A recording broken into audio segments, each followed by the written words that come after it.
Driving this car through the hills is a great experience. There's really nothing else on your mind when you're going through the gears and into the brakes, into a corner, and then accelerating through. There's nothing else that you're thinking about, and that's a great experience. People are so busy and in the moment usually that it's great to take a step back, and it's almost like taking a vacation after you get back from a nice drive in the mountains with a car like this. I'm Addison Lee. I'm driving a 1965 Mustang Fastback.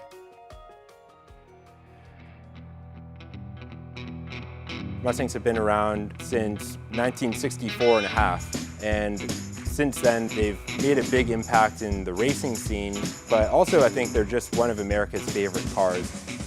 In my mind, few other cars that are as fun to drive and just put a big smile on your face as far as the driving experience with the power, the handling, and the looks, and just really the whole experience. The way that they smell and even feel is something that's hard to beat for me. This car is the car that my son and I put together for him to go to high school. The Fastback Mustang was an object of obsession. It was really the original pony car, which opened a whole new market for Ford. This is an analog car.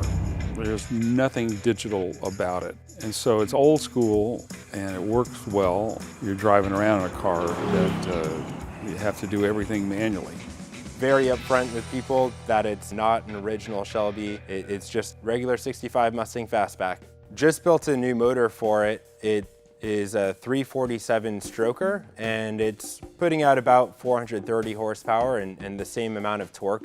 It's got a 5-speed gearbox with an overdrive, so it's okay on the freeway, but it also has 411 rear end gears, so it goes through first through fourth really quickly, so it's got a lot of pull to it, which makes it a ton of fun in a straight line, but it also has tubular A-arm suspension with pretty stiff shocks, so it's a little bit more stiff than the original suspension, so it handles the corners a lot better.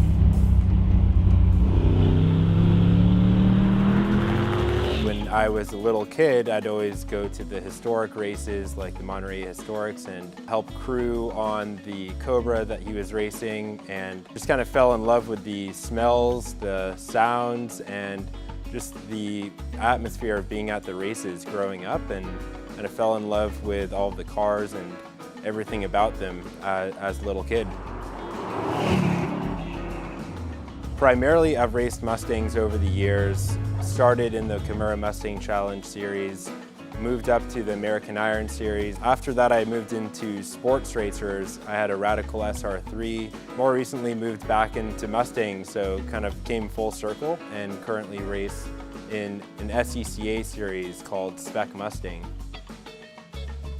I think that he found the limits with this car growing up, but he was always treating it with respect. It wasn't a throwaway thing. He never had a wreck in this car. So he learned a lot driving this car around. It cost us a lot of tires, a lot of brake pads, but you know, I know it was a foundation for him being a very accomplished race driver. Ever since I can remember, we've been in the garage. Always we were working in a one-car garage before this was built, and it's absolutely a bonding experience when you have to go through the hard engineering problems sometimes and the difficult moments where parts don't fit or you have to think outside of the box, and all of those moments really create a more special bond. So being able to really bond in the garage is a really rewarding experience.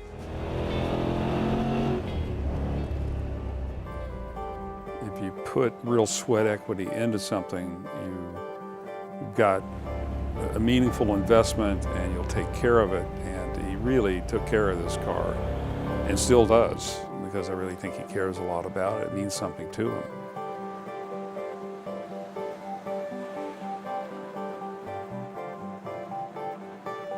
I'm planning to drive it to work and continue driving it during the week as well, just to have a little bit of extra fun in the morning.